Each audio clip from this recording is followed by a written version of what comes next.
안녕하십니까. 혼란한 정치 시사 이슈를 술술 풀어보는 송권의 혼술 8월 18일 목요일 늦은 시간에 인사드립니다. 윤석열 대통령이 취임 100일 기자회견에서 이 지지율 하락과 관련해서 대통령실부터 비서실부터 어디에 문제가 있었는지 지금 짚어보고 있다 이렇게 이야기를 했죠. 그렇게 이야기한 지 하루 만에 오늘 이 비서실의 기능 강화 방안이 좀 구체화가 되어 있습니다. 그리고 특히 홍보 라인에 이 손질이 가해져서 지금까지와는 좀 다른 일종의 드림팀이라고 할까, 그런 팀이 지금 꾸려지는 구상이 진행이 되고 있는 것 같습니다. 사실 지금 홍보 라인이 상당히 약하다는 말들이 많이 있었죠. 홍보 라인이라고 그러면 이 홍보 수석 그리고 대변인 이 라인인데, 홍보 수석은 최영범 수석입니다. 최영범 수석은 기자 출신이죠. 동아일보와 SBS를 거치면서 정치부장도 지내고 해서 상당히 정무적 감각은 있는데 2018년에 효성그룹 부사장으로 입사를 하면서부터 그동안 좀 공백이 있었죠. 그 정치 현장에서 공백이 있었습니다. 언론 환경도 좀 많이 달라졌고, 그리고 또 이 최영범 수석 본인의 캐릭터가 어떤 기획하는 기획자형이지 야전형은 아니다. 자, 그래서 뭐 기자들과 막 부대끼고 막 홍보를 하고 또 공격할 건 공격하고 막 이렇게 하는 스타일은 아니라는 이야기입니다. 그리고 강인선 이 대변인은 조선일보 기자를 오래 했죠. 그런데 정치부에도 좀 있었지만은 거의 대부분은 그 외신부, 국제부에서 활동을 했고 워싱턴 특파원 지국장 이렇게 지냈습니다. 그렇기 때문에 아무래도 이 홍보 라인이 이 실전에서 좀 약한 것 아닌가, 그런 이 지적들이 있었죠. 특히 이렇게 되면은 야전형이 안 되면은 민주당이 설치한 프레임, 악성 프레임을 깨는데 좀 한계가 있습니다. 지금 사실 이 윤석열 대통령의 지지율이 하락한 원인 중에서 가장 큰 것이 저는 민주당이 쳐놓은 악성 프레임, 설치한 악성 프레임을 깨지 못했기 때문이라고 생각을 하는데, 가령 뭐 이런 것이죠. 대통령실 사적 채용 프레임, 또 김건희 리스크 프레임, 또 뭐 여러 가지가 있습니다. 대통령의 거친 말 프레임, 이런 것들은 다 깰 수가 있는 겁니다. 대통령실 사적 채용, 이것은 과거의 사례를 들어가면서 또 불가피성을 들어가면서 과거 정권과 실제적으로 비교를 하면서 민주당의 주장이 허위가 많다, 선동이다, 이것을 역공을 할 수 있는 그런 그 소재들이 많이 있는데 그것을 활용하지 못해서 프레임을 깨지 못했습니다. 그리고 이 최근에만 해도 이 물난리에 대통령이 퇴근했다, 그런 프레임, 그것은 아주 간단하게 이 제압을 할 수 있는 상황이죠. 그때 당시 3단계 비상경보 중에서 2단계였다가 그리고 2단계 매뉴얼은 어떤 것이다, 이렇게 이 반격을 했어야 되는데, 자, 그런 것을 못해서 속수무책 당했다. 이것은 제 판단입니다. 그리고 또 하나, 이 윤석열 대통령이 역대 대통령과 완전히 다른 그 소통을 하고 있죠. 아침 출근길 도어 스태핑도 지금 지지율이 오히려 하락이 되는, 그 좋은 그 장점이 있는데 하락이 되는, 거기에 또 부채질을 하고 있다, 이런 이야기까지 나옵니다. 도어 스태핑에서 몇 차례 이렇게 좀 거친 말을 하고 그런 것이 또 프레임에 걸렸죠.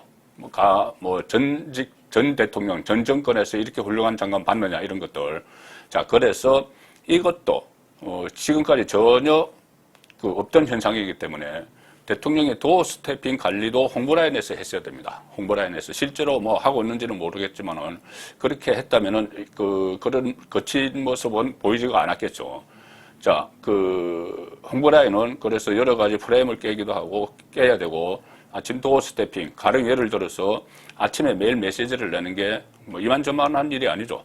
대통령 혼자는 절대 못합니다. 지금도 어느 정도는 이 참모들이 이 아침에 조간신문을 다 파악을 해서 성용차로 출근하는 대통령에게 보고를 하고 이렇게 한다고 하지만은 그 기능을 더 강화를 해야 됩니다. 강화를 해서 오늘 아침에 기자들이 뭘 물어볼 것인지를 정확히 파악을 해서, 뭐 기자에게 물어봐서 파악하는 것이 아니고 그날 현안이 있죠. 아침 새벽부터 뭐 조간신문부터 시작해서 여러 가지를 종합적으로 판단을 해서 상황을 정확히 집어서 필요하면은 관계 부처의 도움을 받아서 윤석열 대통령이 출근길 도어 스태핑에 딱 서기 전에, 기자들 앞에 서기 전에 이 풍부한 정보를 제공을 하는 그런 역할도 지금 해야 됩니다.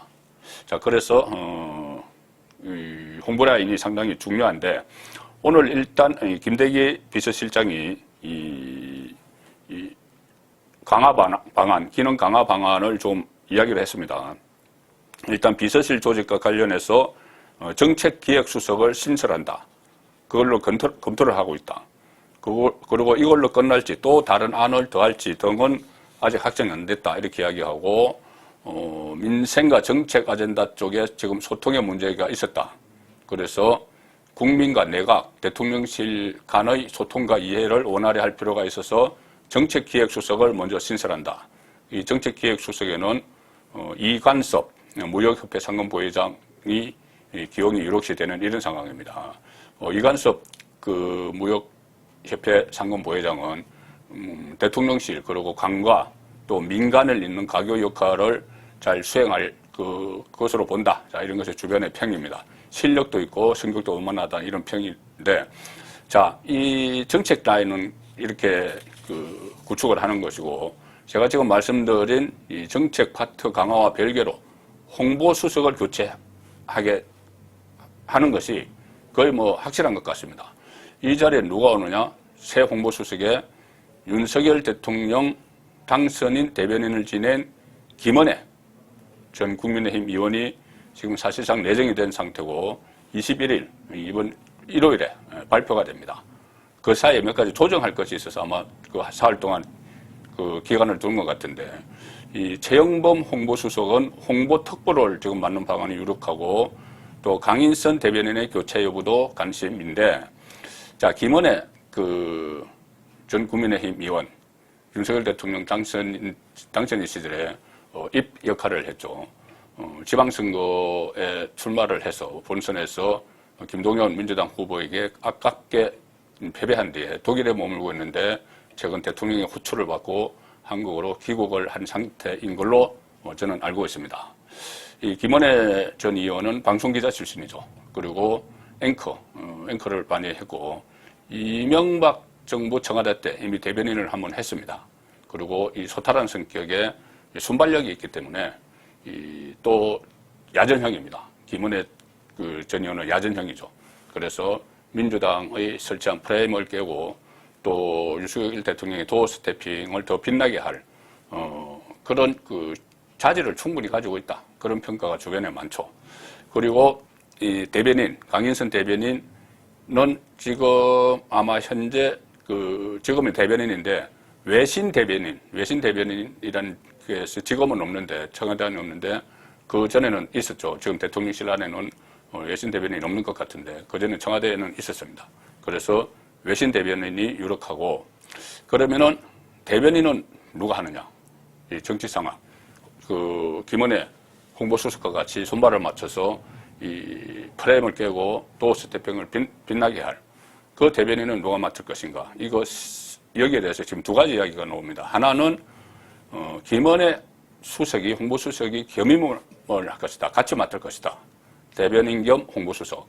과거에 청와대에서 이 공보수석이라고 했습니다. 공보수석이 대변인을 같이 맡았던 적이 있죠. 그 이후에는 계속 분리가 됐습니다. 홍보수석과 대변인은 비서관급이죠. 홍보수석은 차관급입니다.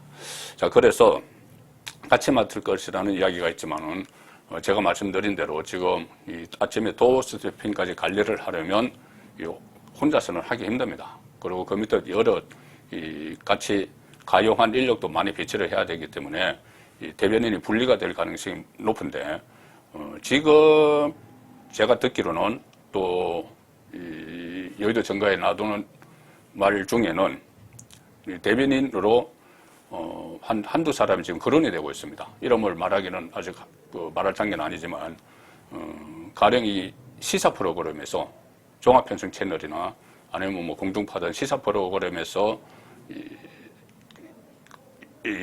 게스트로 출연을 해서 아니면 패널로 출연을 해서 여러 가지 이 순발력을 선보였던 또 기지를 발휘를 했던 그렇게 평가를 받는 인물들이 있습니다. 그 인물들 중에서 한두 명 정도가 지금 청와대 대변인으로 가지 않겠느냐, 그런 관측이 나오고 있습니다.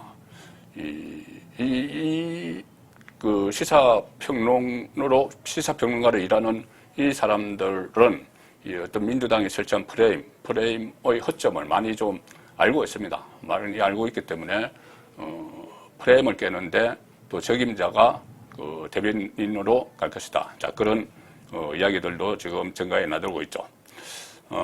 그래서 결국은 이렇게 홍보수석 그리고 대변인 뉴페이스 대변인이 이 자리에 앉아서 일종의 홍보라인 드림팀이 구성돼서 민주당이 설치한 이런 악성 프레임들을 깰 것인가, 그리고 또 도어 스태핑을 더욱 빛나게 할 것인가, 이것을 지켜보는 것도 윤석열 대통령이 말한 이 인적 쇄신이라는 그런 거대한 타이틀보다는 핀셋 인사를 하는, 꼭 필요한 것에 배치를 하는, 적재적소에 배치하는 그런 실용 인사의 결과물이 이 홍보라인의 이 강화가 될 텐데, 앞으로 어떤 역할을 할지 지켜보는 것도 관전 포인트가 되겠습니다. 송국근의 혼술이었습니다.